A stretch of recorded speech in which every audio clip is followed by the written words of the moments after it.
Salut les ludogeeks et bienvenue dans ce nouveau tutoriel.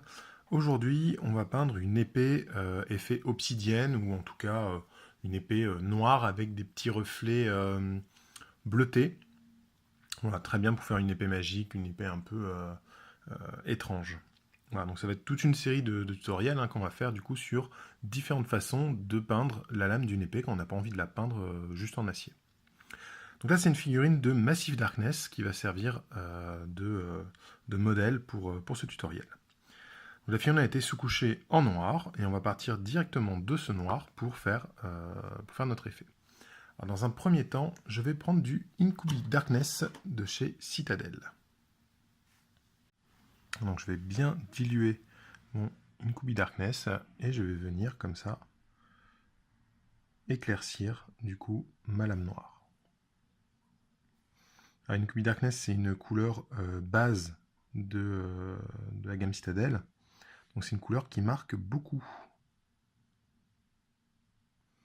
Il faut faire attention à bien diluer du coup pour ne pas avoir quelque chose qui soit directement bleu et perdre en fait l'effet qu'on va essayer de faire.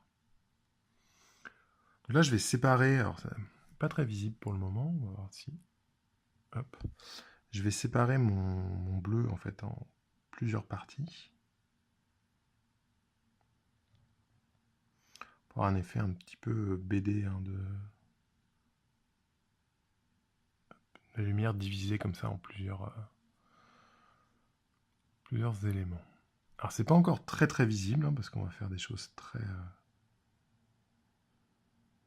subtiles, on va dire. Voilà, disons ça c'est vraiment l'étape préparatoire. On va voir une fois sec comment ça va être. Alors on peut voir que c'est quand même très discret là pour le moment, donc on va venir renforcer ça. Vous voyez, on commence quand même à voir les marques différentes.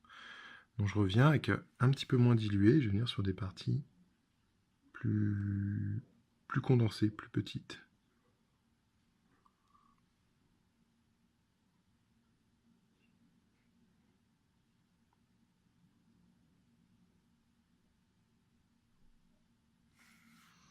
Voilà.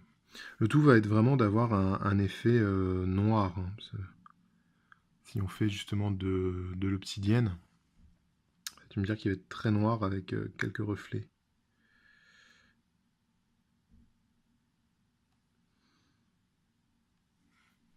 Hop là. Est-ce qu'on arrive à mieux le lire? Voilà, c'est discret, mais on sent qu'il est là quand même. Je vais pas aller beaucoup plus loin en fait. Maintenant, on va aller faire les bords directement au turquoise. Voilà, donc là, je vais venir avec du bleu-vert de la gamme Prince Auguste. Alors pour la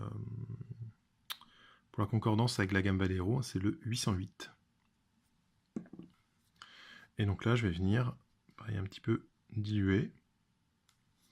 Et je vais venir en fait l'appliquer à 90 degrés pour faire bien, mettre bien en valeur en fait les rebords comme ça de l'épée.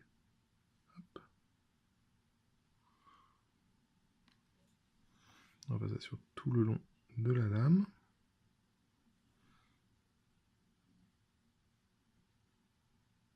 Donc ça c'est le genre de traitement qui est idéal pour faire une épée un peu magique, quelque chose dans le genre.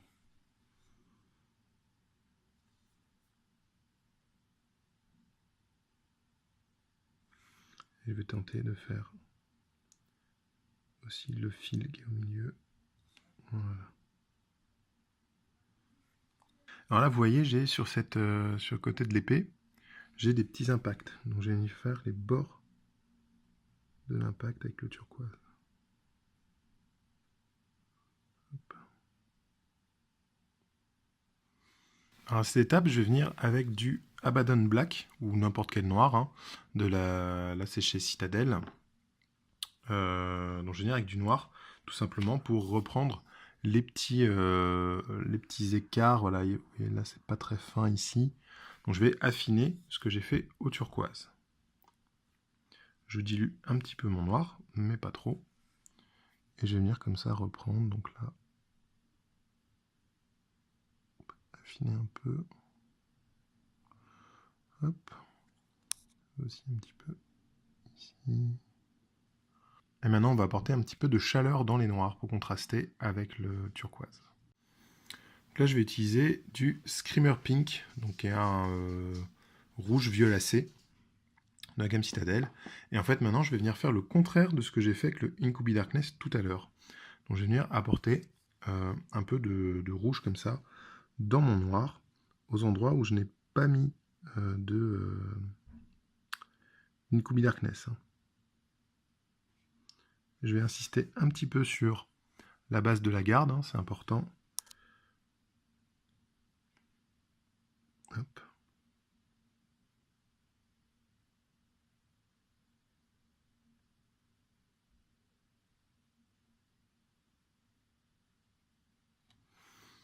Voilà. Est-ce qu'on...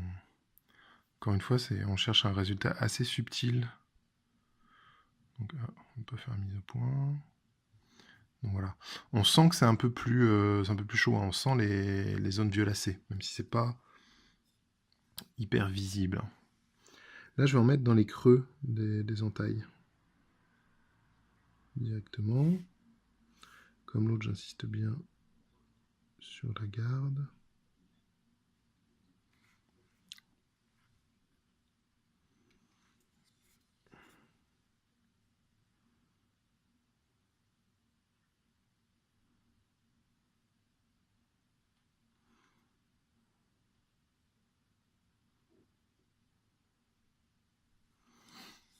Voilà.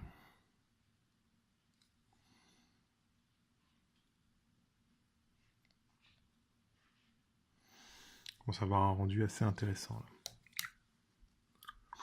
Donc maintenant, je vais revenir avec du turquoise et je vais augmenter le contraste des zones que j'ai fait au Incubi Darkness. Donc à l'opposé de ce que je viens de faire en violet. Et c'est en créant des fortes zones de contraste en fait que je vais avoir cet effet un peu magique hein, de la lame d'obsidienne.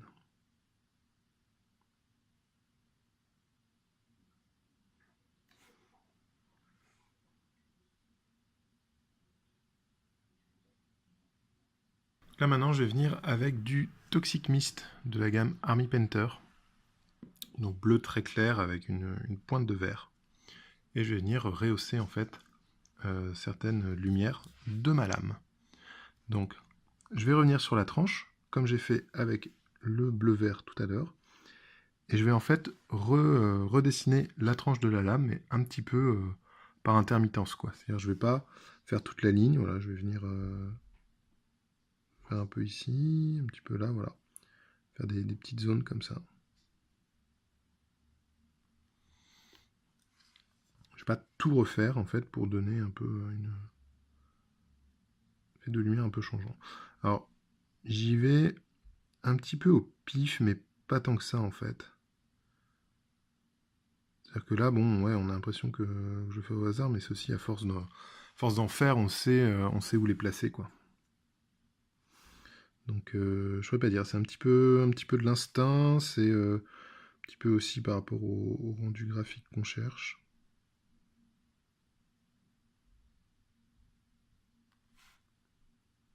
Là, je vais tendre à insister un petit peu sur le bout de la pointe, là.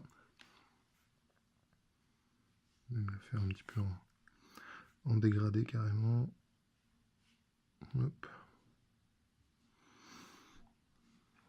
Et puis, on rajoute un petit point, pas trop loin de la garde. Petit effet un peu sympa. Et maintenant, je vais utiliser de l'ivoire os Prince Auguste pour venir faire en fait les derniers petits points de lumière. Donc je vais revenir comme ça sur les endroits que j'ai commencé à éclaircir avec mon Toxic Mist. Apporter des points très lumineux. Insister sur la pointe là de la lame.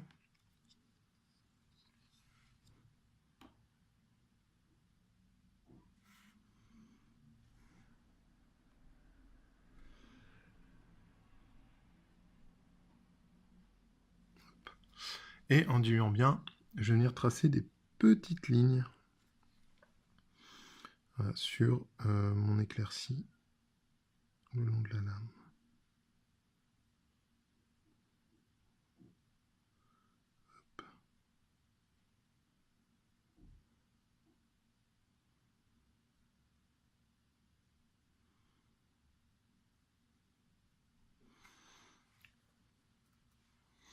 Ah, ça me permet de rajouter un petit effet très graphique là sur ma lame. Voilà le résultat final. Alors je suis revenu avec le Screamer Pink refaire les endroits où j'avais un petit peu débordé et puis renforcer un petit peu la teinte. Je suis venu éclaircir le bout de la lame avec l'ivoire. Donc voilà ce que ça donne. Alors on peut aussi, là, pour accentuer l'effet pierre brillante, on pourrait mettre une couche de vernis brillant là sur la lame. Moi en l'occurrence ça je vais pas le faire, mais c'est un truc que vous pouvez faire si ça vous dit. Voilà. J'espère que ce petit tuto sur comment faire une épée sombre, alors ça doit être une épée noire à la base, au final elle est très colorée pour quelque chose qui devait être juste noir. Mais voilà, j'espère que ça vous aura plu, j'espère que ça vous intéresse. Et voilà, n'oubliez pas, là, il va y avoir toute une série, en fait, de tutos pour faire des lames un peu étranges. En attendant, je vous fais plein de gros bisous et je vous dis à très bientôt sur la chaîne de Grégoric.